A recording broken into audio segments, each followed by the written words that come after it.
Picture this. A memo is written by a hypothetical third-year associate. Memo has a few errors, nothing unexpected for a first draft of a memo regarding a standard legal issue. There are some spelling and grammatical errors, technical writing errors, and errors involving the analysis of the facts. This memo, in identical form, is sent to 60 law firm partners across the country, 23 women and 37 men. 39 are white and 21 are racial or ethnic minorities. All the partners are told that the memo is written by an associate named Thomas Meyer, an alum of NYU Law School. There's only one difference. 30 of the law firm partners are told that the memo was written by a white associate. The other 30 partners are told that the memo was written by a black associate. The partners are asked to grade the memo and provide feedback. Now, the partners who are told that Thomas is white grade the memo on average 4.1 out of 5. They say that Thomas is a generally good writer, that he has potential, and that he has good analytical skills. Now, the partners who are told that Thomas is black rate the memo, on average, 3.2 out of 5. They say that the memo needs a lot of work, is average at best, and that they can't believe Thomas went to NYU. An identical piece of written work product reviewed by law firm partners who are expert at evaluating the quality of such work is viewed entirely differently based on the lens of the race of the author. A critical yet troubling example of unconscious bias at work. Our pre-established notions about topics such as race and gender can make a fundamental difference in how we see the world and make decisions about others, including their potential for professional success. When we allow those notions to control our behaviors, attitude, and conduct, it impedes our ability to create a truly inclusive institution where the best talent can thrive. I'm here today to speak with you about 3 things. First, why should we care about diversity and inclusion? Second, what are the challenges to diversity and inclusion within our organizations? And third, what are the strategies we can all employ to advance diversity and inclusion? Now, all of you are leaders within your organizations. As in-house counsel, you are uniquely positioned to be a force for change. When the people within your organization seek your advice, when you're defining the legal structures and policies of your organization, when you are navigating the complicated legal framework that govern particular strategies, policies, or programs, you carry enormous influence. You are not only in a position to influence the legal paths of your organization, you are instrumental in driving the culture. In your role, you hold many of the levers that would allow for the creation of a more inclusive institution. But why should you care about diversity and inclusion? Well, there are several reasons. First, your organizations demand it. Your organizations are increasingly recognized that one of the critical factors to continued success is the ability to foster an inclusive environment. There are, of course, business reasons for this interest, which I will discuss momentarily, but the key thing to remember is that our organizations want this. And as a leader in your organization, you're tasked with finding a way to make this vision a reality. If your organizations are not currently demanding a more inclusive environment, then they risk falling behind. Second, success necessitates it. In order to have the best and brightest talent, you must, by necessity, have diversity. If you were to claim that you assembled the greatest baseball team in the country, but you only pick players from the New York Yankees, most reasonable people would tell you that you do not, in fact, have all the best players out there. And I'm not only saying that because I'm a Red Sox fan. By virtue of your own self-imposed constraint, you've limited your ability to assemble the best team that you can. There are major shifts that are happening as we speak and will continue to transform the nature of the U.S. workforce. White men comprise only 17% of the global educated talent with a college degree or higher. By 2050, the labor force is expected to be 30% Latino, as compared to 15% in 2010. Women today are attaining more college degrees than ever before and are projected to continue to outpace the competition. Millennials, whom we've heard plenty about, are the largest American generation at 75 million and are also the most diverse, with 44% being ethnically or racially diverse. Millennials will comprise 75% of the US workforce by 2025. Given the current changing demographics, a more successful workforce is naturally a more diverse workforce. We can only be the best if we can find and keep the best. More diverse teams lead to more organizational success. For example, research by McKinsey has affirmed the link between diversity and a company's financial performance. Companies in the top quartile for gender diversity on their executive teams were 21% more likely to experience above average profitability than companies in the bottom quartile. Similarly, companies in the top quartile for ethnic and cultural diversity were 33% more likely to experience above average profitability than companies in the bottom quartile.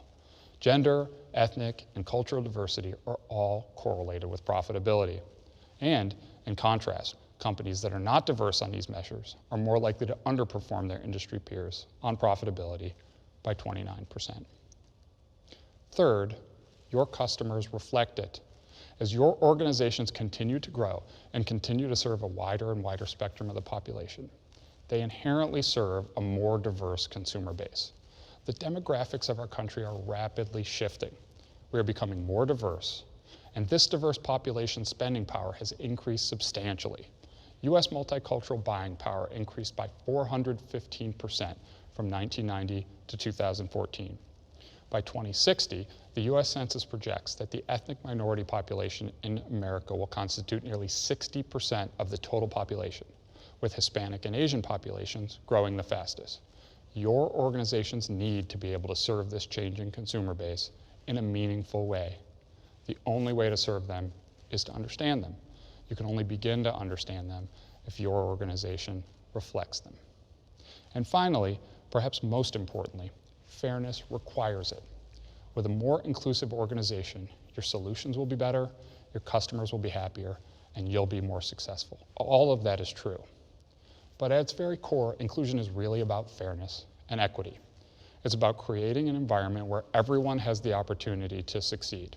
In some ways, it is the most fundamentally American concept that every single one of us, given the chance, can make it, that we are not bound by our station in life, that we are not restricted by any caste or creed, that we are all blessed with the opportunity to be included in the pursuit of our happiness.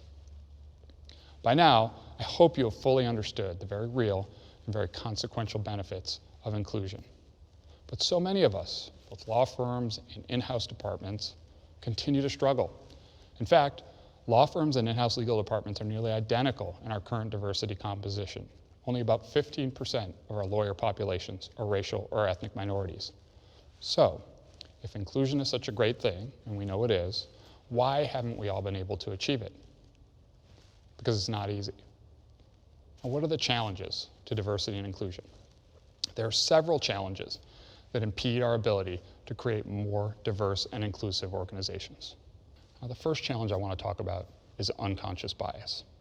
Yes, you've all heard about it, and yes, it's still a challenge. Unconscious biases are precognitive filters that help us interpret the wide variety of information that is coming at us at any given time. These biases are hidden, reflexive judgments that shape our perceptions of the world. They are formed by our experiences, beliefs, values, and associations. They are essentially cognitive shortcuts that make up the vast majority of our thoughts. And we are exposed to as many as 11 million pieces of information at any given time. And yet, our brains can only functionally deal with about 40. And we need these cognitive shortcuts to manage the volume of information. Now, there are a few myths about unconscious bias that need to be addressed. The first myth is that unconscious biases are not held by everyone. That's just not the case. Everyone has unconscious biases. We all have these filters that affect the way we interpret information around us. We all have biases that have developed from the totality of our life experience as our minds react to the stimuli around us. Now, the second myth is that unconscious bias equates to intentional discrimination. Also not true. In fact, I dislike the term unconscious bias because when people hear the word bias, they automatically think of something intentional. But unconscious bias is not in any way intentional discrimination. These biases happen without intention. They are outside the realm of our cognitive thought process. They operate behind a curtain, which we simply do not actively access. In some ways, unconscious bias is the Wizard of Oz of our brain, pulling the levers and pushing the buttons that help us interpret and react to the world around us. The third myth is that unconscious bias is inherently bad. Also false. Biases are value neutral. They are simply a mechanism through which we interpret information. For example, I'm sure you've all had the experience of driving in a car for 5, 10, or 15 minutes, and you come to the realization that you don't have any recollection of actually driving because your conscious mind was thinking of something else entirely. But somehow you were able to interpret everything you needed to interpret in order to navigate your way. You braked when you needed to brake, stopped when you needed to stop, and turned where you needed to go. That's because we have these precognitive filters that help us interpret information and act upon it without conscious thought. These unconscious filters are essential traits for our survival. Now, all that said, unconscious biases can have detrimental consequences. The way in which we interpret information cognitively can affect things like our perceptions of others, our attitudes, and our behaviors. They can influence what we decide to give our conscious attention to, how we listen, and how we relate to people in certain situations. Acknowledging and understanding our unconscious biases and implicit responses is critical to informed decision-making and fairness. Now, there are several studies that demonstrate what happens when we fail to be aware of our biases. A study in the Harvard Business Review indicated that resumes with certain social class cues negatively impacted applicants despite their achievements. If a resume had what were considered higher class examples, such as a university athletic award, sailing team participation, or classical music, those resumes were viewed more favorably, regardless of GPA or other accomplishments. At the same time, if a resume contained what were considered lower class examples, such as having received a financial scholarship, association with being a first-generation student, track and field, or country music, those resumes were viewed less favorably. Men in particular who had higher class social cues received more interviews, even controlling for more objective criteria. Wharton, Columbia, and NYU conducted a study to assess the prospects of students who wanted to pursue graduate school. For the study, emails were sent to approximately 6,000 faculty members across a range of disciplines. In these emails, the hypothetical students expressed an interest in talking to professors about research opportunities, becoming a graduate student, and learning about the professor's work. The email also requested a 10-minute discussion with the faculty member. The emails sent were identical in every way. The only difference was that the names of the hypothetical student differed. The senders' names were crafted to be racially identifiable, names such as Brad Anderson, LaToya Brown, Juanita Martinez, Deepak Patel, and Mei Chen. The study found that faculty members were far more likely to respond to emails from white men. Strikingly, the response rates to emails from Asians was remarkably low. There was a 29 percentage point gap in the response rate between white men and Chinese women, and a 20 percentage point gap in responses from those with an Indian name. A study in Fortune looked at male and female high performers in the investment banking industry. Now, the goal of the study was to determine if there were any material differences in the way that these high performers were reviewed. The study found that only 2% of the reviews of the high-performing men had any critical aspects, while 76% of the reviews of high-performing women did. In particular, the study found that some of the same exact conduct that was praised in male reviews was criticized in female reviews. For example, being aggressive was noted as praiseworthy for men, but critical for women. There were also certain words that only appeared in female reviews. Words like bossy, abrasive, strident, emotional, and irrational. And what these studies all reflect is that our unconscious biases about things like race and gender can affect the ways we evaluate what would otherwise be objective criteria and performance. This means that we are potentially making suboptimal decisions about others who could be very strong performers for our teams and organizations. The second challenge I want to discuss is covering. Now, President Franklin D. Roosevelt was diagnosed with polio in his early 40s. The disease left him permanently paralyzed from the waist down. During his political pursuits, and later as president, Roosevelt avoided being photographed in his wheelchair. He would meticulously plan his public appearances to avoid the press covering his arrival and departure which would have shown him needing assistance to get in and out of the car. While campaigning in September of 1932, he told the press, "No movies of me getting out of the machine, boys." When traveling by train, he would appear on the rear platform of the railroad car, and when he boarded or disembarked, the private car was sometimes pushed to an area of the railroad yard away from the public so that no one would see him getting in or out. Now, in these efforts to hide his disability, Roosevelt wasn't engaging in passing, which is when someone attempts to hide an aspect of their identity that they perceive to be disfavored. It was public knowledge that Roosevelt suffered from polio and was disabled from the waist down.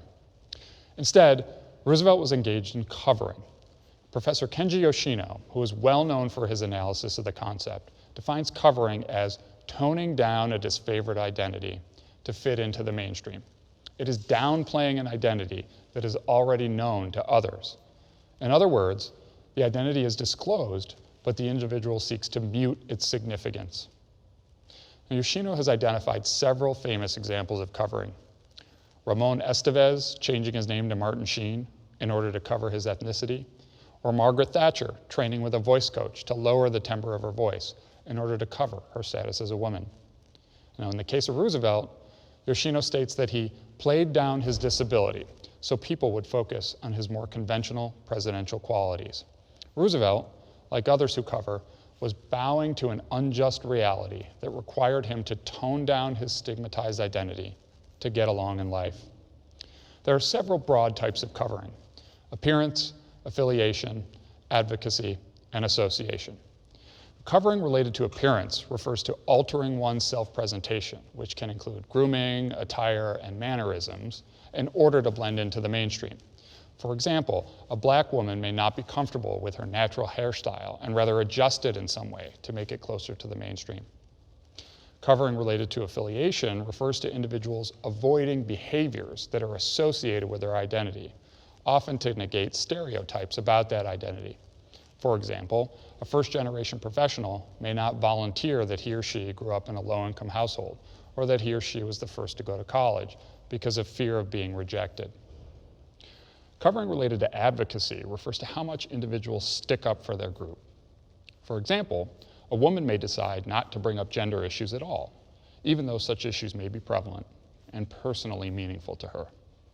And covering related to association relates to individuals avoiding contact with other group members. For example, an individual who is gay may decide not to bring their significant other to work events or avoid mentoring people who are also gay. Now, a Deloitte study found that 61% of people cover along at least one axis. People who identified as LGBTQ, Black, Hispanic, or women covered at higher than average rates, between 63% and 83%. However, covering is not limited to underrepresented groups. Even straight white men engage in covering, for example, by dyeing one's hair if it turns gray, or not disclosing one's religious or political beliefs. The Deloitte study found that approximately 45% of straight white men covered in some way.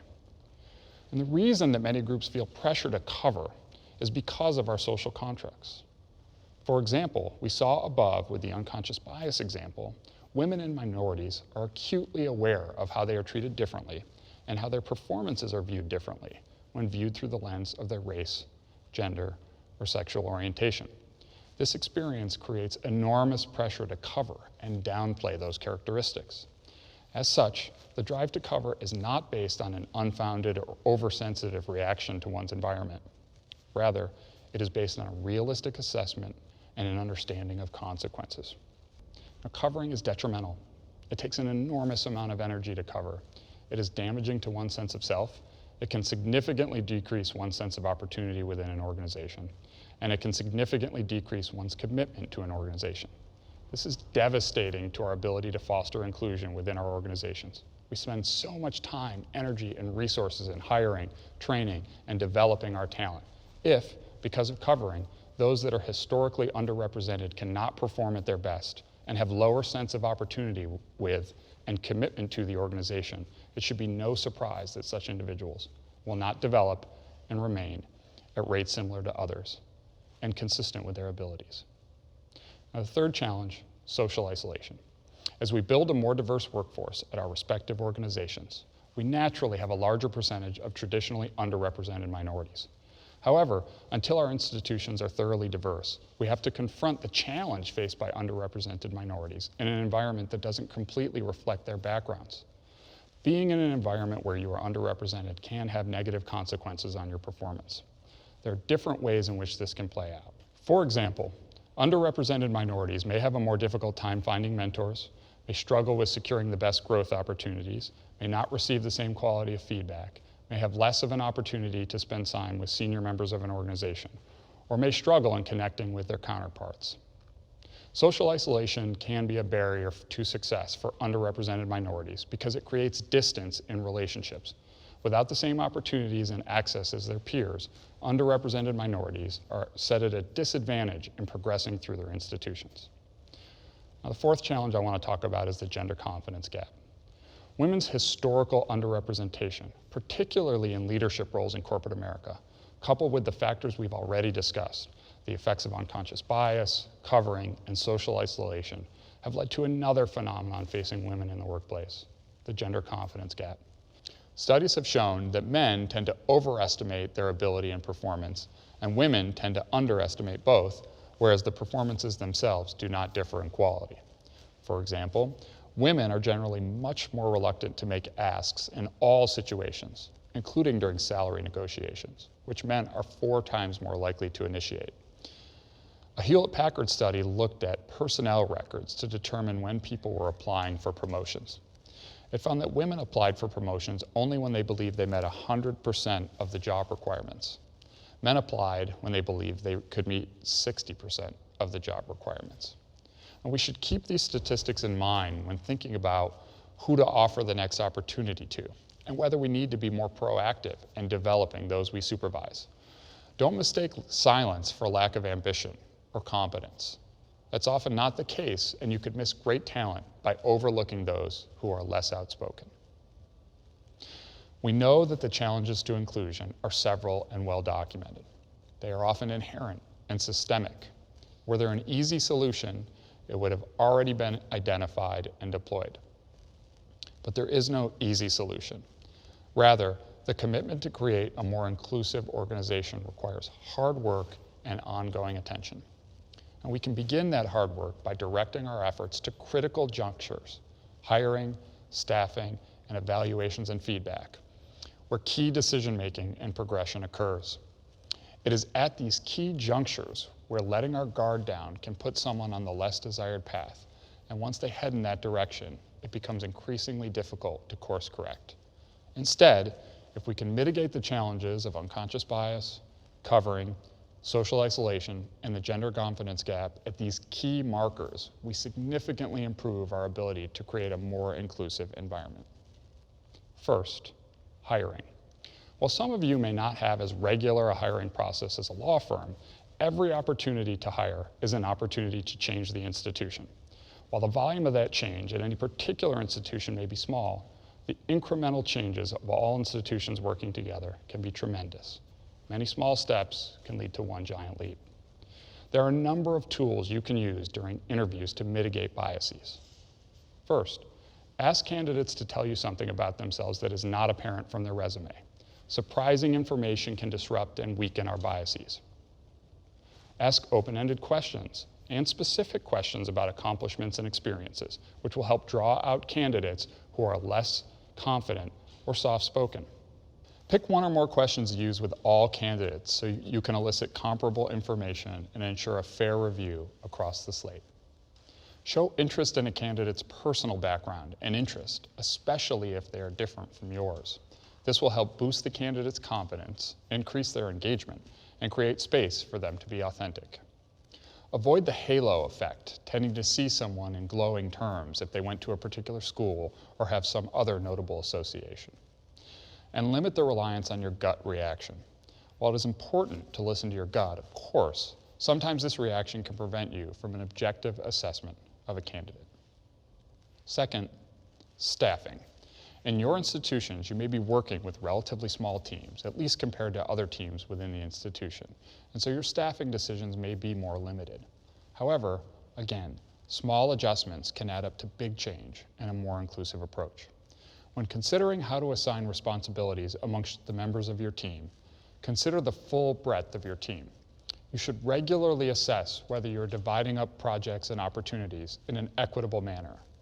Unconsciously, you may be assigning particular growth opportunities to one or two people to the exclusion of others.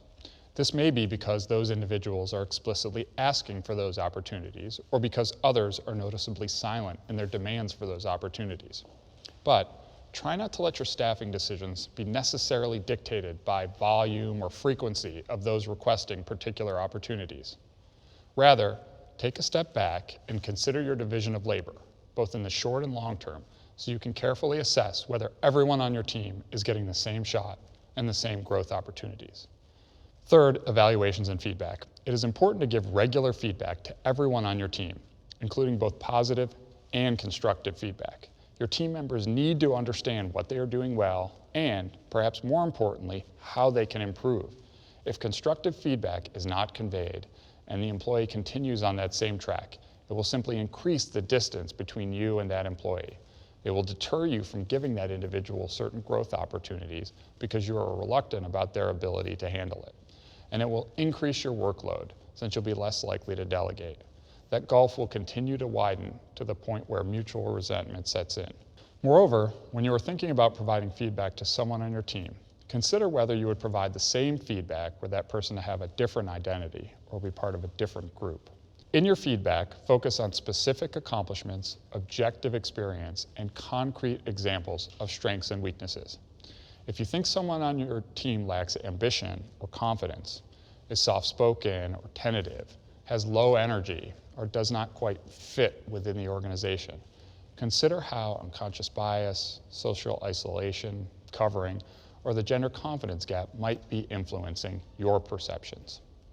Fourth, develop your skills as an inclusive leader.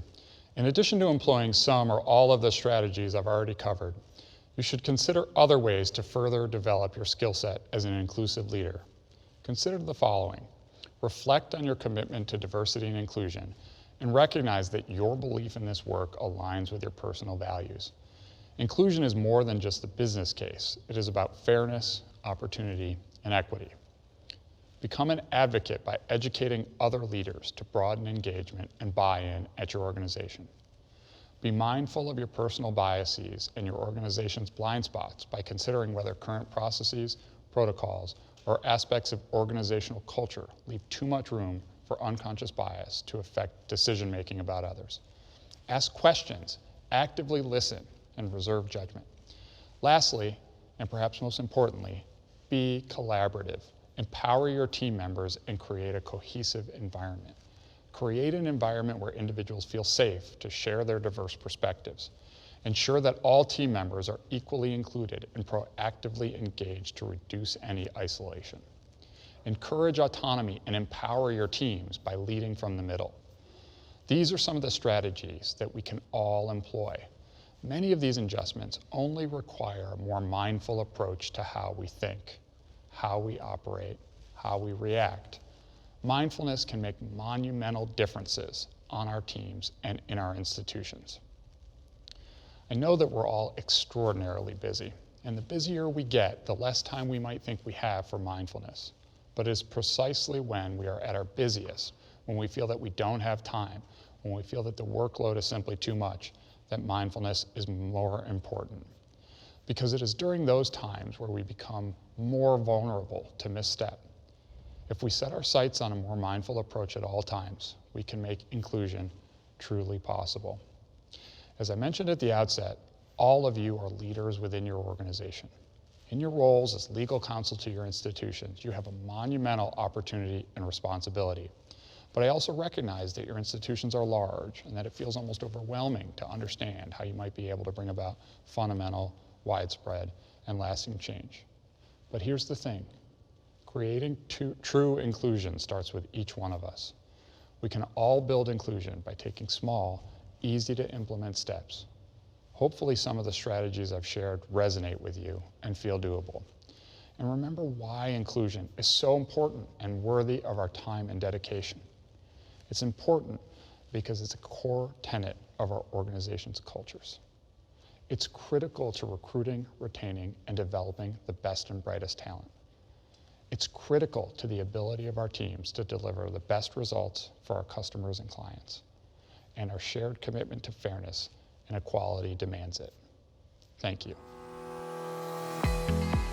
Thanks for watching Lawdition. Continue watching programs that will challenge your thinking, while getting to know the best lawyers in every field as they share their insights, and all while satisfying your CLE requirements. When lawyers audition for new clients, everyone wins.